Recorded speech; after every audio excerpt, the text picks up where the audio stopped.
Hey everybody, welcome to the Quacks Podcast. So great guest today. Her name is Karen Hurd. She has a very simple protocol that everybody can test out, which may help a variety of different conditions. It's really what attracted me to her work. She's a nutritionist with a practice that has helped thousands of people over the last few decades, and she has a really captivating story on how she got started in the natural health world, which she will share. We do talk a little bit about her classes right off the bat before getting into that story, so enjoy the interview. Karen Hurd, thank you so much for being on the podcast. I'm glad to be here. Thank you for having me. So I'm really excited to have you on. You talk about some very interesting things with detoxification, with beans, and the liver. And I think you approach it from an angle that I don't know if many people are approaching it from that angle. But before we jump into that, let's talk about what is your training and what do you do in your practice? Okay. Well, first let's cover my training. I have a bachelor's degree, but it's in the liberal arts. It was in Spanish. And then I went on into the United States Army, into military intelligence. And then in that training that I also had to become the nuclear, biological, chemical defense warfare officer for our battalion of 500 people. And so I have that training in nuclear, biological, chemical warfare. And then after that, I did my training at the American Academy of Nutrition, which is now called the Huntington's College of Health Sciences, and have a comprehensive nutritional diploma from there. Since then, I have gotten my Master of Science degree in Biochemistry from the University of St. Joseph. And I finished that degree in December of 2017, and I'm currently enrolled in the Master of Public Health program at the George Washington University in Washington, D.C. So there are my training, and then I guess even more important than that formal schooling is the training that I've had for 30 years of practicing. I have been practicing nutrition for 30 years, and that's where the rubber meets the road. That's where you have to apply everything and that you have to figure things out. When you have all this formal, schooling, that's all good, but you gotta, when you put it into practice, that requires even more research. So, the research I did for my biochem degree, or like I'm doing now in my Master of Public Health degree, or like I did in my nutrition degree, that is very minuscule compared to what I have done for the past 30 years. As I have run into one situation after another, that I will spend much time researching that particular topic.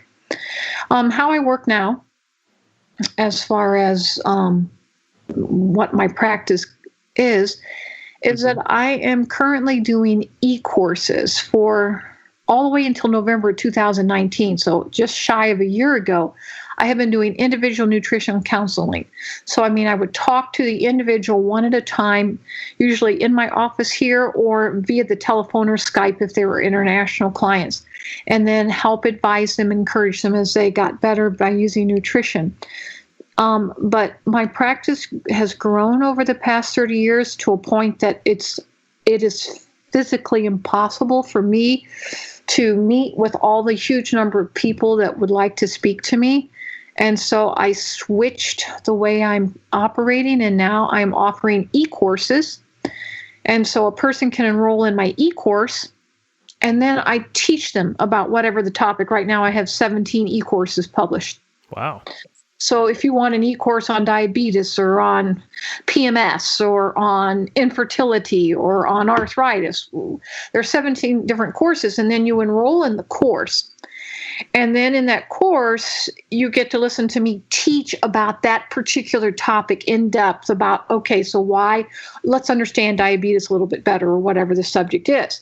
Then I give specific protocols for that course. And so there's several protocols, and depending on the course you're in, I give a flow chart. Like you're either mild, medium, or severe with your symptoms because you listed all these symptoms. And so you follow the flow chart and go, oh, I need to follow the protocol for PCOS, which is a polycystic ovarian syndrome, or I need to follow one for fibrocystic breast disease. And then you have a protocol that's lined out that's very specific. These are the things you eat. These are the things you don't eat. And this is how much you eat of these things. And these are the things, if you have any room left over after you get all the do list done, that you are allowed to eat. And these things over here, don't eat them at all. And I've explained in the video series why we're going to eat these certain things and avoid certain things. But the really cool thing about the course is that, okay, so you can watch it as many times over because it's a perpetual thing. You can go back and once you're enrolled, you can watch it, the videos as many times as you want.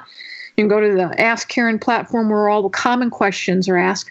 But you also, when you enroll in a course, you have unlimited perpetual access to me. So you can email me and say, Karen, I've completed your course on premenstrual syndrome, but I have this additional question or that additional question that wasn't covered in your standard Ask Karen questions. There's a portion on the course.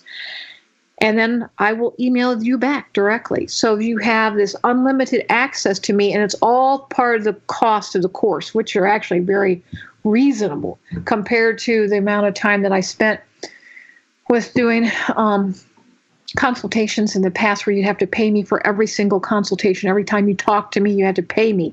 This way, you can email me 50 times a day, and I will answer your questions. You say, well, how can you do that? How does that save you time? It's because the majority of the people, if you're ready for this, I spent most of my time, and this is one of the things that motivated me to move to e-courses. I realized that I was spending most of my time in what I call health coach, a health coach job.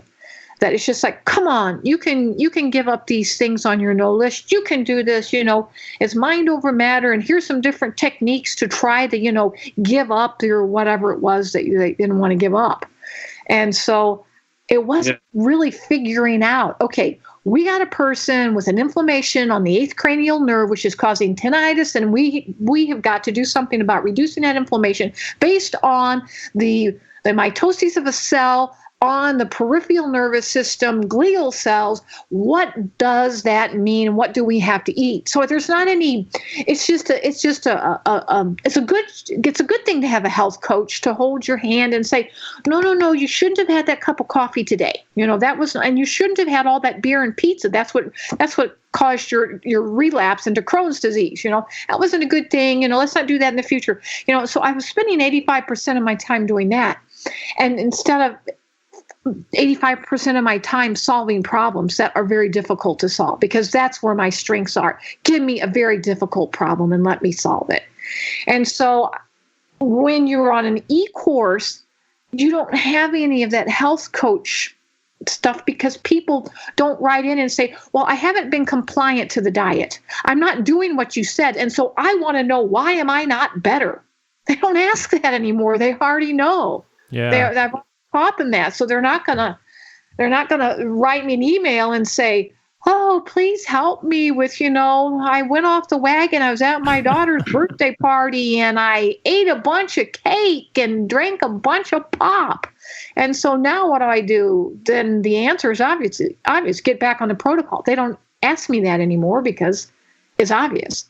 So I'm actually getting more done and helping more people with this new setup by going through the e-courses. Wow. So what, speaking of like health coach, how did you transition from, this military scientist to a health coach? Well, because what brought that about? That seems like they're kind of on other sides of the spectrum, right? Oh, it's absolutely. I never, when I was in college and when I was in the United States Army, never even thought about becoming a nutritionist, never even crossed my mind, not in my wildest dreams. So what motivated me to get there? Well, after I finished my time in service, my husband and I, we moved to a place that's just across the river from St. Louis. And he and I, we moved in with our small children. We have 3 small children. My youngest was 18 months old at the time, into a home. And they had just put down new to the house, not new, but new to the house carpet. It was carpet that had been stored in someone's garage for several years.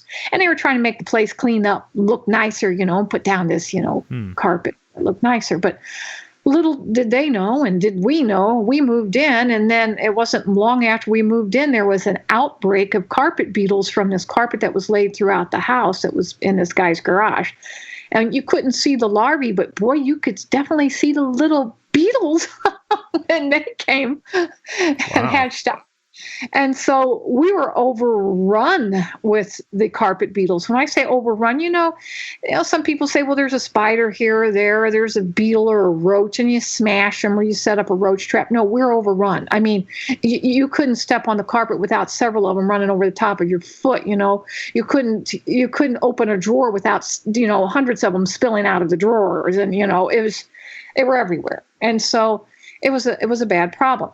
Because of my chemical warfare training, I knew that if we had an exterminator come out, that there were some dangers in the drugs, or not the drugs, and the sprays that they would use, and that most likely they would use an organophosphate, which is extremely dangerous to human health. And I was aware of that, but it's just like, we cannot smash them, kill them, sweep them up with a vacuum fast enough, So we did have a local exterminator come out, and we did go away for the several hours that you're supposed to be out of the house, and you have all the windows open and all of that, and we came home. And because of my Army training, I knew there was something wrong immediately with my 18-month-old, because she was on the carpet. She's on the floor. The rest of us are all upright walking, but she's still on the floor most of the time. And so she started with the classic symptoms of nerve agent poisoning, organophosphates or nerve agents. And so she went into a seizure, a grand mal seizure. And we rushed her to the hospital. She came out of the seizure, and then they said, oh, look, she has double pneumonia. I said, double pneumonia is actually a symptom of nerve agent poisoning. She wasn't sick before. This is an acute thing. I think she's been poisoned by the extermination of, the carpet beetles. And they said, no, that can't happen. And they sent us back home, and she's on antibiotics. And, remarkably, in just a very short time, less than a day, her double pneumonia cleared up. And we went back home, and she went into another seizure once we got back into the house. This time she seized for over an hour and 10 minutes. And the emergency room physician didn't think that she was going to live, because he had given her maximum amounts of Valium, and she didn't stop. And this is a grand mal seizures. A grand mal seizure is where all four limbs are jerking, your eyes are rolled back in your head, you are frothing at the mouth. This is a terrible seizure, because the lactic acid builds up. And then, of course, because I was thinking that this is a nerve agent poisoning, then her lungs would be filling with fluid, and she would have not only double pneumonia, but she would suffocate. And so the emergency room physician, he had said, she's not going to live. I have given her the maximum amount of Valium. You cannot seize for an hour and 10 minutes. There is going to be and so my husband and I joined hands over our little girl, who's on the table strapped down, because she doesn't be bouncing off the table because she was jerking so hard. And he prayed, dear God, you gave her to us. You can take her home. And when he said that prayer, she stopped seizing. And the emergency room physician wheeled around and said, quick, we have to do, an x-ray. We have to do a spinal tap. And lo and behold, despite her being on antibiotics, she had double pneumonia again, because the antibiotics, this was not a bacterial infection, and they had said it was a febrile seizure because of, some infection. It wasn't that at all. Her temperature never went over 100 degrees. Anyway, so they said, it's just another febrile seizure. I said, I want to go to St. Louis Children's Hospital. I'm not staying in this little hospital here. We were in a local hospital. So we went by ambulance to St. Louis Children's Hospital, and there she was admitted, and they did all kinds of tests except the one test that I asked them to do. They tested her for epilepsy, mainly, is what they were looking at. And I said, please, you have to run a cholinesterase level. This is the level that will say if she's been poisoned or not. They would not. They flat refused. It's a simple blood draw. It's a simple blood test. They would not. They said your little girl was not poisoned. This is a febrile seizure, and we're going to put her on phenobarbital, and that's an anti-seizure drug. And this is just this is nothing to do with your house being sprayed for carpet beetles. And I will never forget the day that I sat in that hospital room with Ruth, and all of those, they had the entire team of neurologists in the same room with me. And the head neurologist looked at me and said, Mrs. Hurd, you are barking up the wrong tree with this whole poisoning thing. Drop it and go home. And so I guess I am barking up the wrong tree. These are all MDs. They know what they're talking about. I'm a little girl who has a bachelor's degree in Spanish and had some time in the Army with this stuff, with, chemical warfare. But I am not an MD. I guess I'm pretty stupid. You begin to doubt yourself. Yeah. You really do.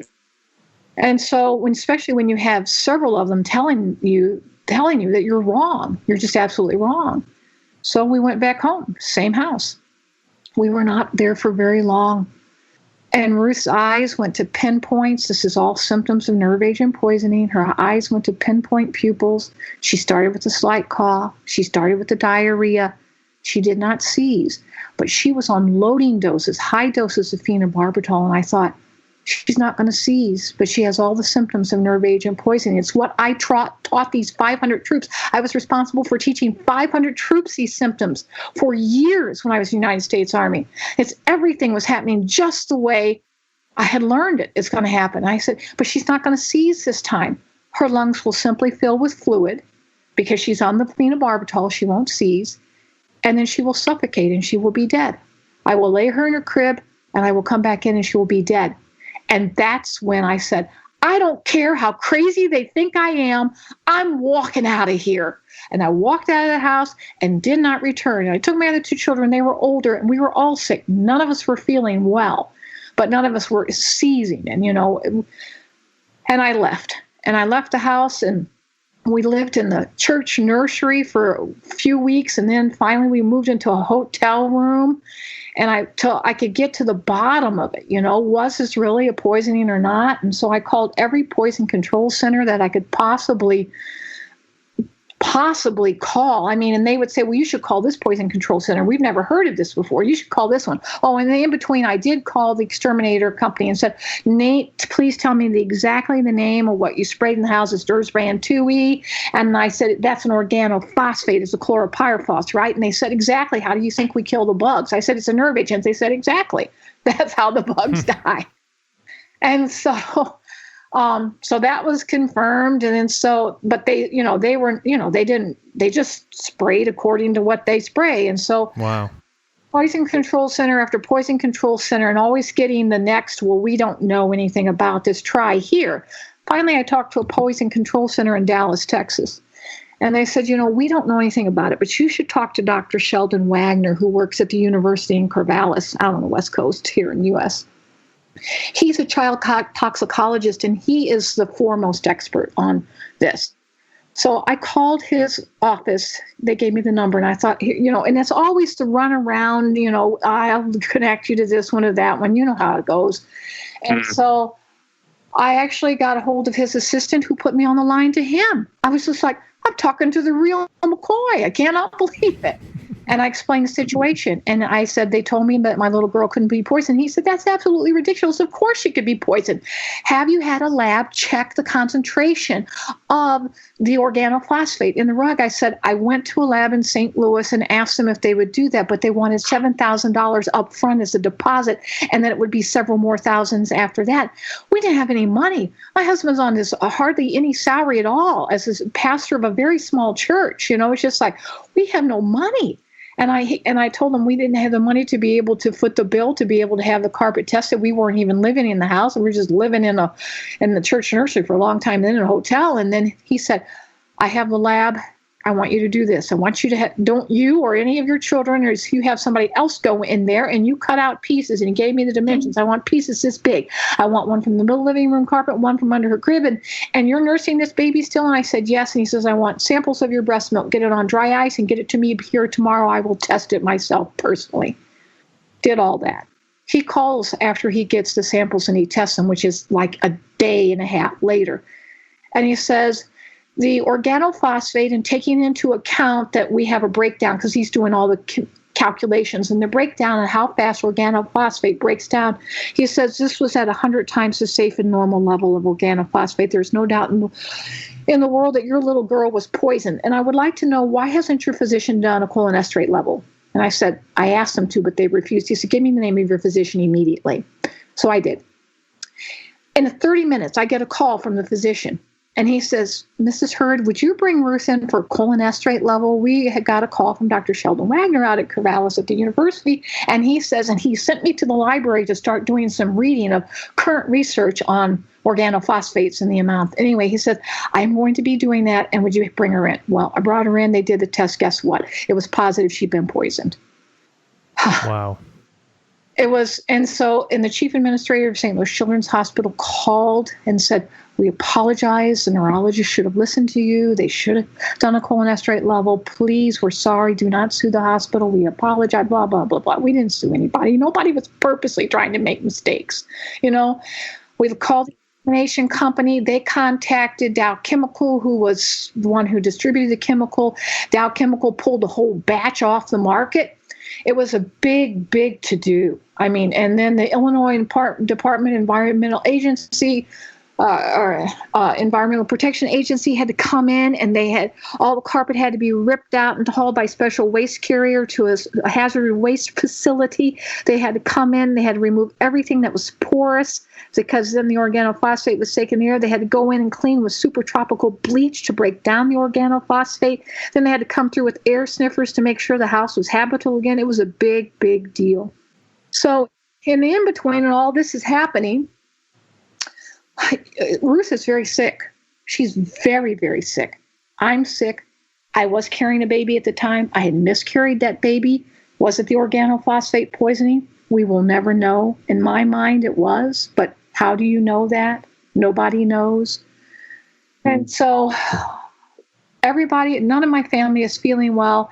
And we're dealing with all this, trying to get the house cleaned up. And, it was very stressful, but the most stressful part is that Ruth is declining by the day. She's no longer on phenobarbital because there's no seizures anymore, because there's no exposure to the organophosphate anymore, but she is declining. We took her to specialists in St. Louis. We took her to specialists in Chicago, and I conferred with specialists in Dallas, Texas, over the phone. And with all her liver enzymes, her bilirubin, and her liver function tests, all showed that her liver was failing, and the prognosis was all the same, that she did not have long to live because her liver was completely failing and her immune system was completely irreparably damaged by the organophosphate. And they told me, you have to face this. She's not going to live. And I said, there's certainly something you can do. Something. What is there to do? And all of the experts that I contacted from St. Louis, Dallas, and Chicago said the same thing. There is nothing that we can do. I will never forget the day that I sat in the specialist office in St. Louis. And he said, Mrs. Hurd, there's nothing we can do to turn around this situation, but we have never documented in the medical literature a case of someone dying of organophosphate poisoning. And we would like to do liver biopsies on a regular basis of Ruth's liver. Ruth is the name of my daughter, 18 months old. We like to do regular biopsies of her liver so that we can chronicle her death. And wow, that seems awful. It was awful. I said, the answer is no, and goodbye. I will not be returning. And liver biopsies, by the way, are very painful. She'd already been stuck, and you know how it goes when drawing blood from a kid, and all that she went through with all the testing and the spinal taps. And anyway, so what did you do? I went to the university in St. Louis. It's Washington University in St. Louis. It's a medical university. And I went to the library. I thought, well, I have an undergrad degree. I know how to use a library. I can at least learn everything that I can about the liver and about detoxifying the liver, about the immune system. And so I presented myself. They let the public come in and use the medical library there. And this is back, we're talking 1989, we're talking in January now, 1990. Everything's on microfiche. We don't have this, you can type it into your browser and Google and, just bring up, Google Scholar and you can get all these articles. No.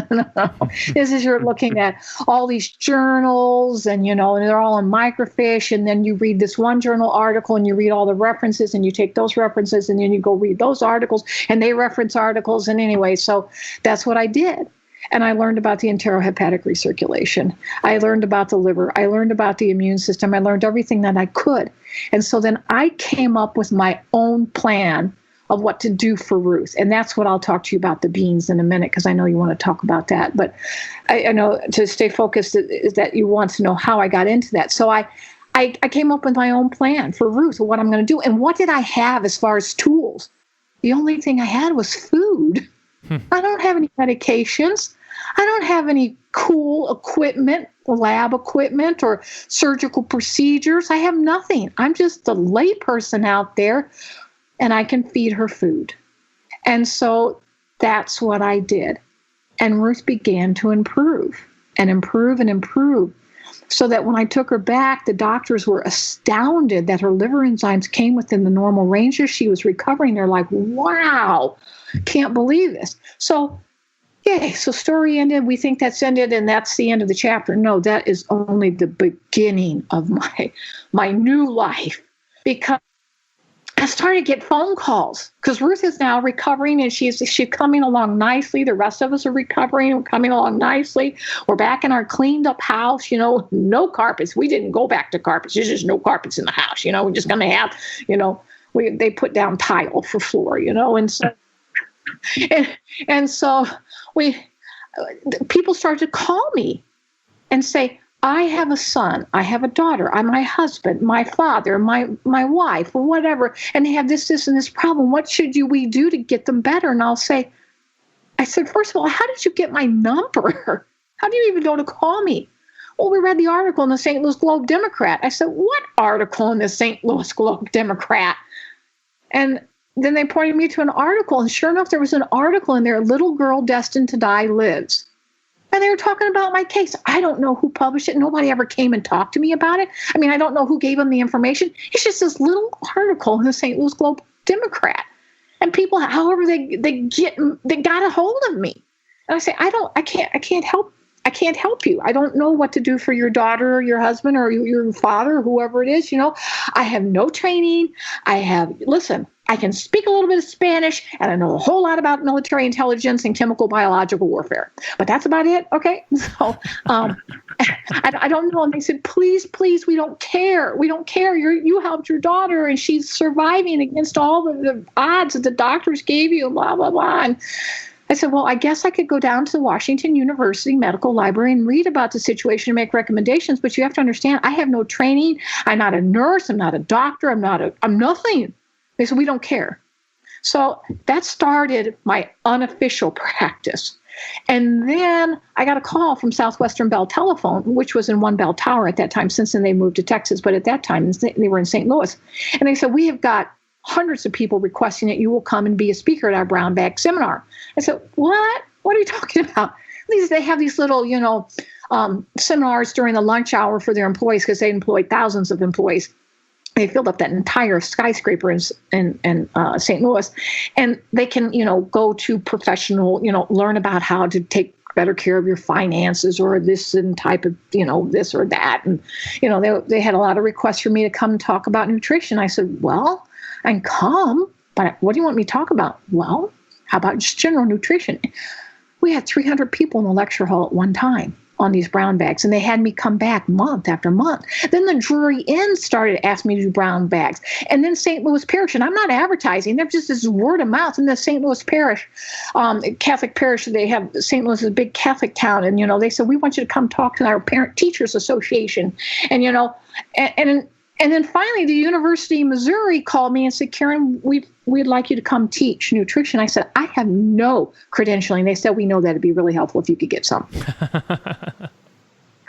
And so I said, I think that's a good idea. So that's when I enrolled in the American Academy of Nutrition and went ahead and got my comprehensive nutrition training. So that's where it all started. Now, in the in-between, did I ever teach at the University of Missouri? No, I didn't, because my husband took a pastorate here where I am now in Fall Creek, Wisconsin. And so we moved to Fall Creek before I finished my training for nutrition. And so then I just continued my practice up here. And my practice has just grown through the years. And so that's how I got into it, is through Ruth's illness. And by the way, Ruth is alive and well today. She is in her 30s, and she's married and has a little girl, and she's actually my chief executive assistant here. I mean, if you do enroll in a course and you're going to talk to somebody called Ruth, because Ruth answers a whole lot of emails for me, because she answers the ones that she can answer, That's amazing. That are talking. And so if you want to know who that is, that's the girl who lived. That's Ruth. And so what was in that concoction that you gave her? The main ingredient was the soluble fiber. And the soluble fiber is what we find in beans. So soluble fiber has this unique ability that it can bind with the digestive fluid bile. Bile is where the liver puts all of its fat-soluble waste. An organophosphate is a fat-soluble waste. And in fact, most of our very harmful wastes that we're clearing are fat-soluble, so they're cleared through the liver.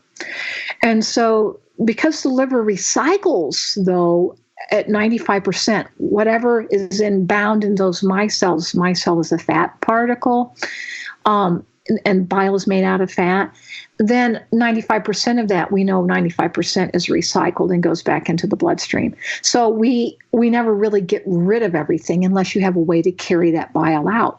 Well, soluble fiber can bind with bile and it catches it in a net. It's a polysaccharide that is like a teeny tiny mesh net with little tiny holes, if you will, and it can capture these molecules and keep them from absorbing.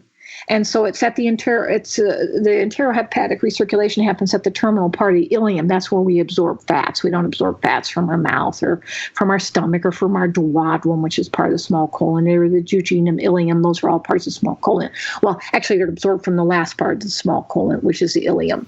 And so what is that enteropathic recirculation? That is when the liver clears fat-soluble waste out of the bloodstream, it has to get rid of it somehow.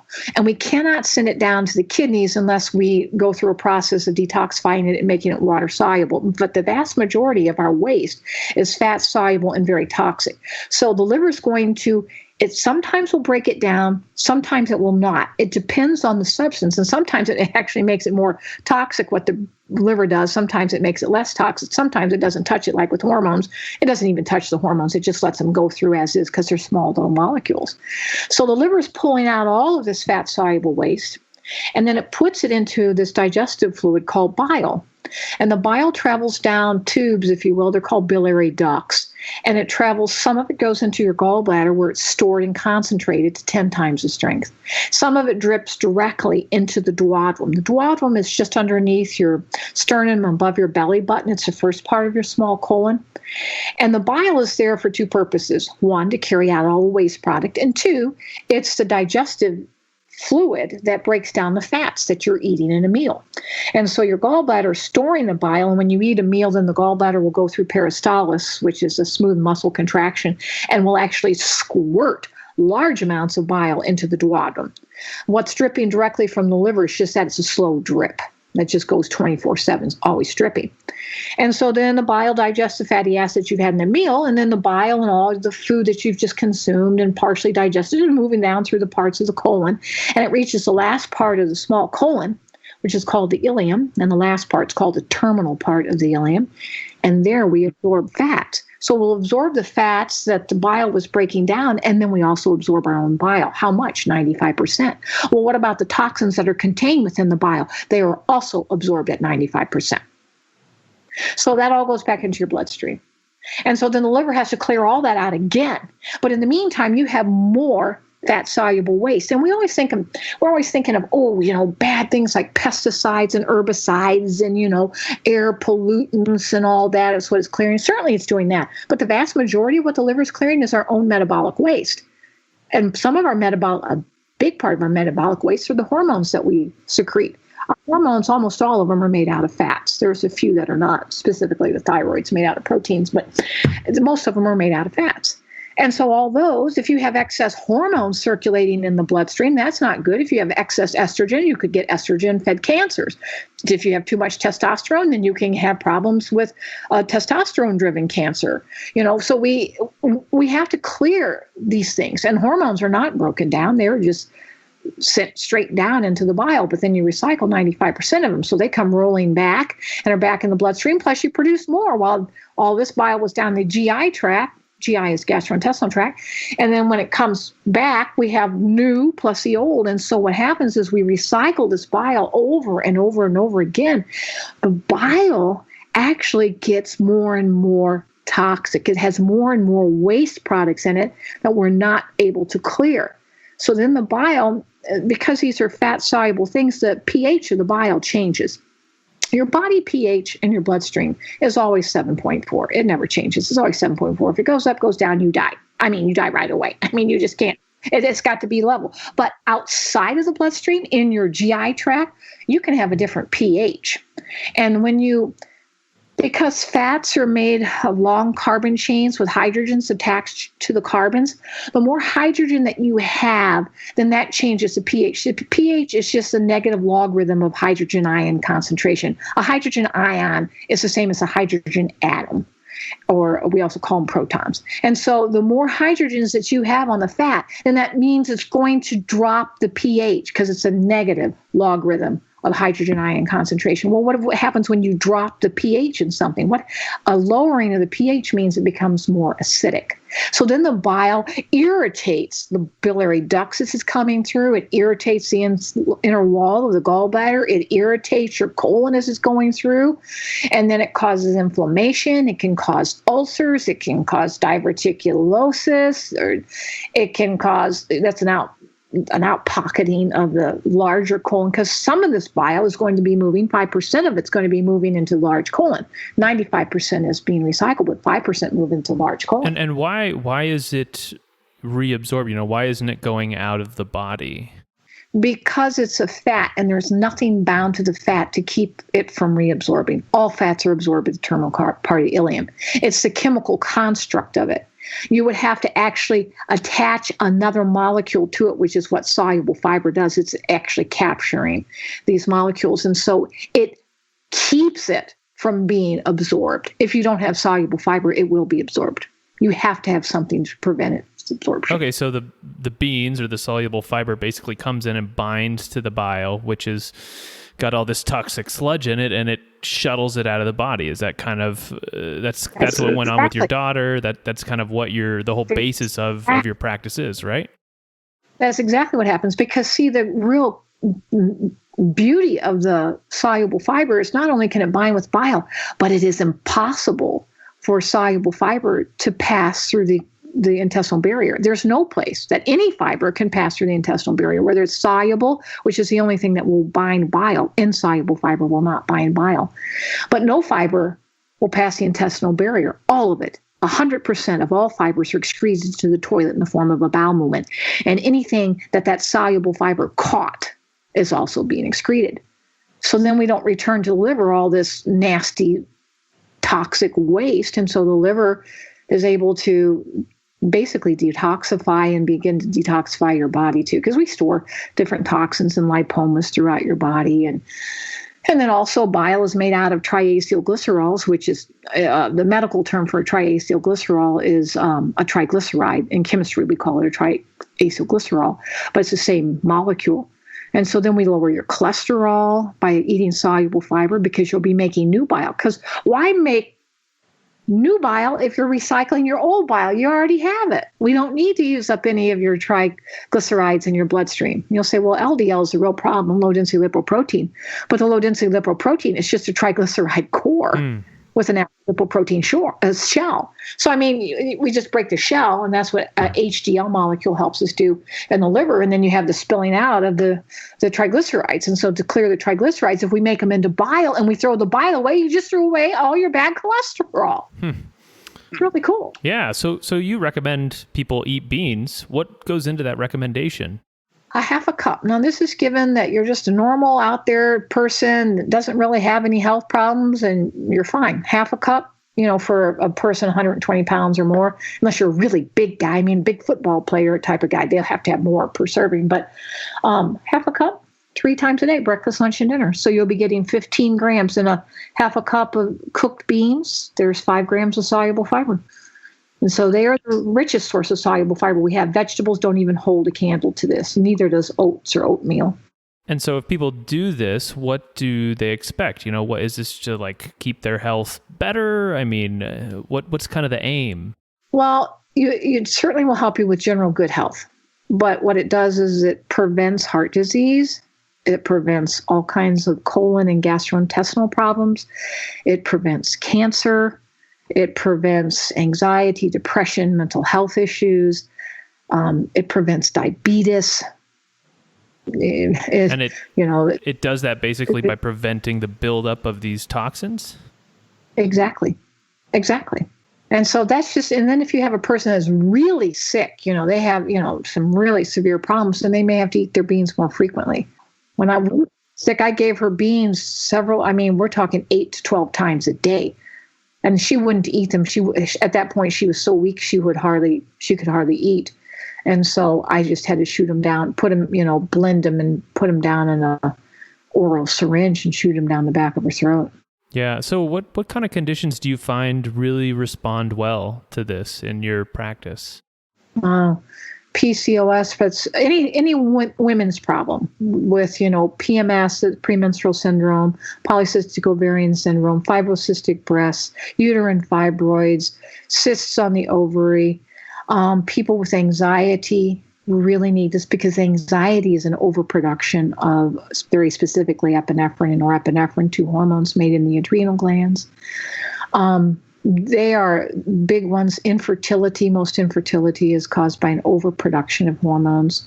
And that's a very long explanation. I have a whole course on that to explain it because it's extremely detailed. But and gastrointestinal problems, you got to have beans. And so many people, when they have gastrointestinal problems, whether it's Crohn's disease, ulcerative colitis, or it's just IBS, which is an irritable bowel syndrome, or IBD, which is inflammatory bowel disease, whatever, they're afraid of beans, or it's just that's exactly what you need because we have to change the pH. So we got to pull some of this fat, because it's getting more and more concentrated with the hydrogen ions. We got to bring this pH back up. And we're going to do that by eating the soluble fiber, by throwing away the bile. Wow. Do anybody, any stories stick out to you in your mind of somebody who, did this and really had a great recovery? About 30,000 stories. I've been doing this so long, it has become so commonplace. I will get dozens of emails each week saying, I feel so much better. I can't believe this. This is the first time in years I've had no PMS. We've been trying to have children for years, and I am pregnant. I'm now at 18 weeks pregnant. Thank you, thank you, thank you. Or my gallstones, I'd gone in, and my doctor said, look at all these gallstones that you have. And gallstones are just bile that has got so much hydrogen, because what I didn't tell you, you not only change the pH when you add hydrogens to something, you also change the physical state of the bile. Bile is a liquid, but when you keep adding hydrogens, it turns it into a solid. Well, what's solid bile called? They're called gallstones. And so, I just got an email last week, from somebody saying, look, I want to show you, and they're showing me their actual ultrasound. Look here at all these gallstones I have. And look how, after I've been on the diet for a couple of months here, there's only one left and it's diffused. It means it's already breaking up and going away. I hear these stories every day. I mean, it's just lots and lots of them. I used to have panic attacks, or I'm an actress, and before I go out on stage, I just make sure that I eat my soluble fiber because it brings down my nervousness and anxiety so that I'm calm, cool, and collected and go out there and do my part. It's just lots and lots. What do you think of the negative talk around beans? I mean, there's a lot of stuff online about, anti-nutrients in beans, like maybe overgrowth of bad bacteria, hypothyroidism. I mean, what's your kind of take on those? Well, first of all, you have to be specific on, what it is. Most people are all upset about the phytic acid and about oxalates, which are found in all foods that grow from the ground, and beans included. And beans can be a higher source of that. But whenever you soak or cook a bean, you're lowering the phytic acid and you're lowering it. I mean, I got tons of studies on this stuff that actually go through and show you by what percentage these things are dropped when you soak and cook a bean. So a lot of people aren't really looking at the research just because they don't know. You know, I've had 30 years of studying research and doing in-depth, work on this. So they don't know. A lot of people are scared to death of lectins. It's like, why in the world would we be scared of lectins? When I hear somebody, lectins are one of the most important cellular mediators that we have. Without lectins, our immune system cannot talk. One T cell cannot talk to another T cell. It means our white blood cells can't even communicate with each other without lectins because they are such important. They're called ligands. They are actually triggering receptor sites on our cells so that we can be able to send and receive messages and communicate. They are absolutely critical. And then as far as, the gut health, beans couldn't be better for your large colon because they have the fiber there. Now, our gut health, you say, well, they get fermented. Everything can get fermented, but the fermentation process is actually triggered by hormones, not by what you eat. What you eat is what's getting fermented. It's not what's creating the fermentation process. And so we blaming the wrong thing. And then as far as making an overgrowth of bad bacteria in the gut, no, not at all. If you have an overgrowth of bad bacteria in the gut, you're going to be hospitalized and you're going to be on massive doses of antibiotics like vancomycin to keep you alive. A lot of people are big into the microbiome. I totally get it. I mean, I'm a student of that too. But what most people don't realize is that bacteria multiply exponentially, and they're live organisms. And so they have to have something to eat, and they have to have a place to reside. They have to have a home, and they have to have resources. Well, the large colon is where they reside, and there's only enough room for so many of them. And then the biome. A biome is a home for the bacteria. The biome is completely filled up. And so then they are self-limiting in the reproduction, because when we're talking about bacteria multiplying exponentially, 1 becomes 2, 2 becomes 4, 4 becomes 16. That's what we mean by exponentially. And it goes very, very fast. I mean, so fast, I can't even say the words fast enough, and they have already divided and multiplied several times over by the time I finish the sentence. And so once they fill up the biome, then they're self-limited. There's no reason to divide and multiply anymore because the space is full. There's no more food. There's no more room. And so the biome is filled. And the only time we wipe out our gut flora, and that's what we call these bacteria, the good beneficial bacteria, is when we take an antibiotic. If we take an antibiotic, when you finish the course of antibiotics, then it is an appropriate thing to take a probiotic. Beans, by the way, are not a probiotic. They're a prebiotic. They're the food. They're the food that the bacteria eat. And so any carbohydrate, by the way, is. Any complex carbohydrate is. So it's not just beans. So when you take an antibiotic, then it's an appropriate thing to take a probiotic after you finish on the last day of your antibiotic to replace the gut flora. Because if you don't, then you can get some bad gut flora in a lot of people after taking antibiotics and right back up in the hospital with a C. diff infection. C. diff is very, very nasty and can be life-threatening. Yes, it is. C. diff is a bad bacteria, and if it overtakes your gut, you're in deep, deep trouble, and you get to the hospital before now,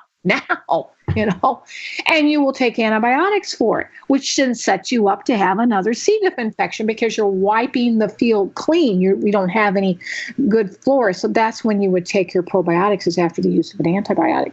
But on an everyday basis, if you're not in the hospital with a C. diff or E. coli or H. pylori, these are all bad bacteria, and we all have some of that bad bacteria in our gut, but it's such a small amount compared to all the good bacteria that we have no symptoms.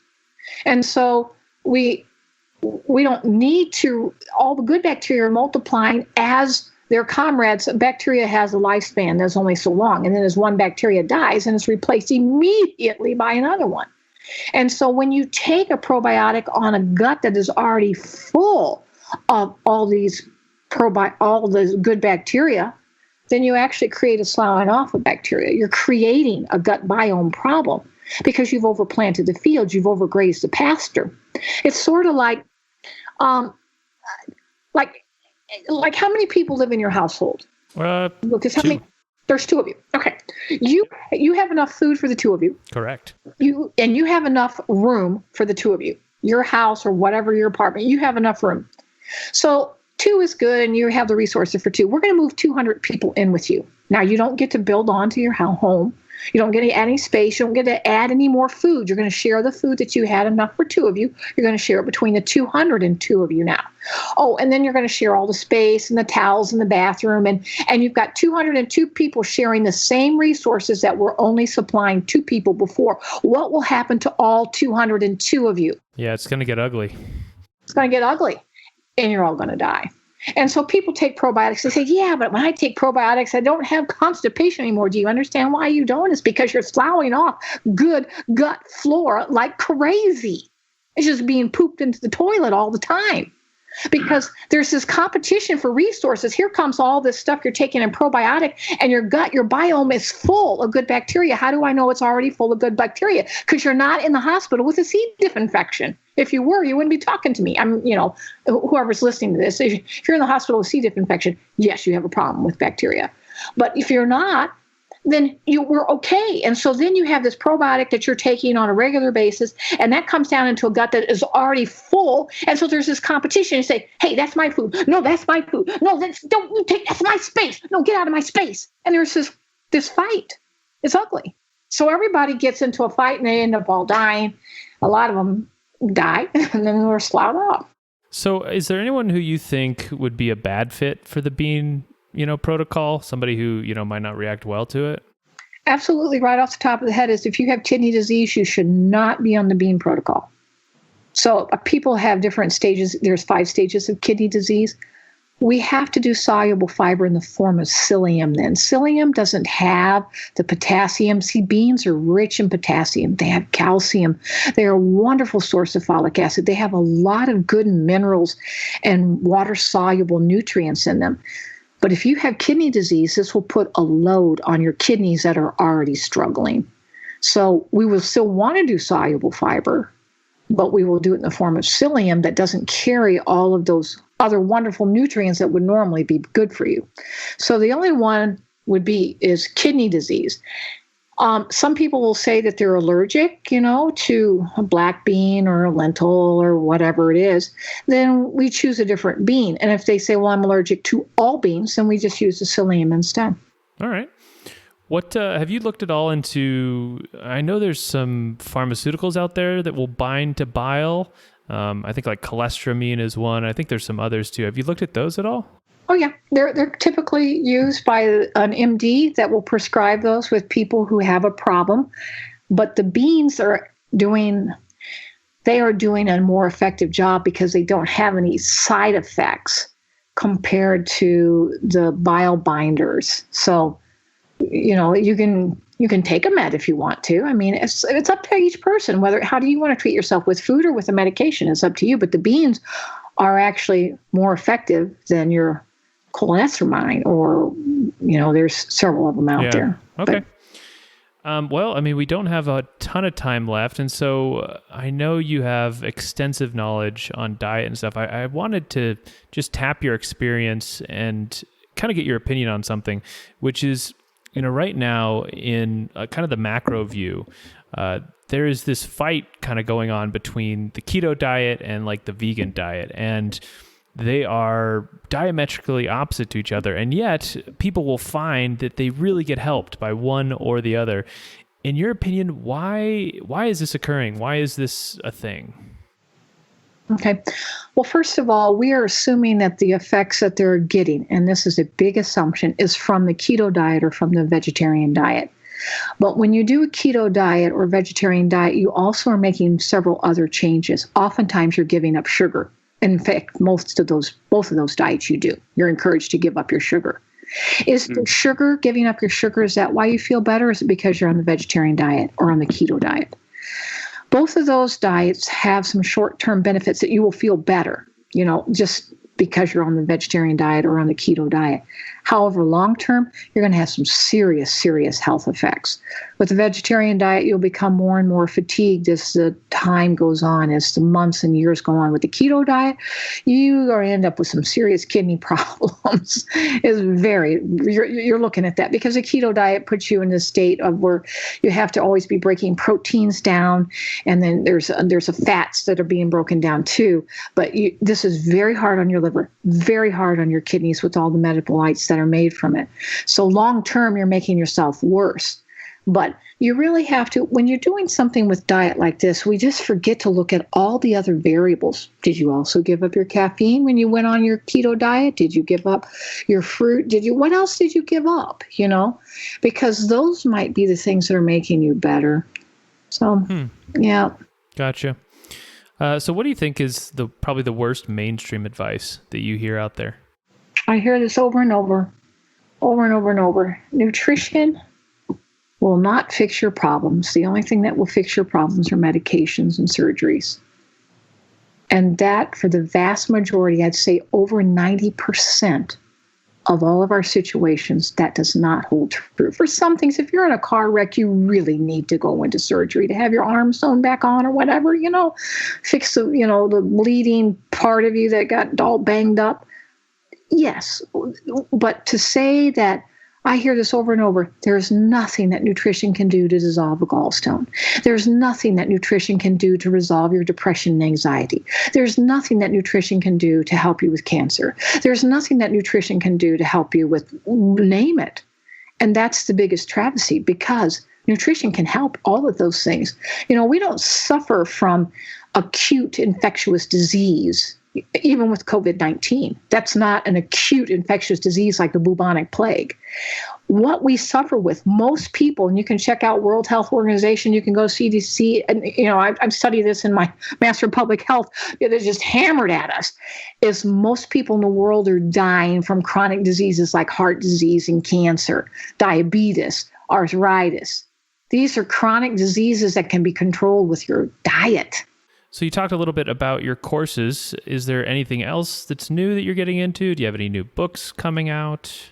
I have my neurological course that will be coming out probably in December, and that'll be my 18th course. And I'm going to have a course on cancer and a course on heart disease. I could go on forever publishing courses, but it'll just be new courses. And if they want to access those, they just go to my website. Yeah. What is your website? How can people find you? My website is just my name. My name is Karen Hurd, and it's Karen, so the traditional spelling of Karen. And then Hurd, which is spelled Hurd. Hurd. So the website is KarenHurd.com. Great. And you can look at all the different courses. You say click to see our e-courses, and you can look at all of them. And there's a description about all of them. You can watch an introductory video for free on each one of them. So. All right, Karen. Well, thank you so much for coming on. You're welcome. Thank you for having me. So that was Karen Hurd.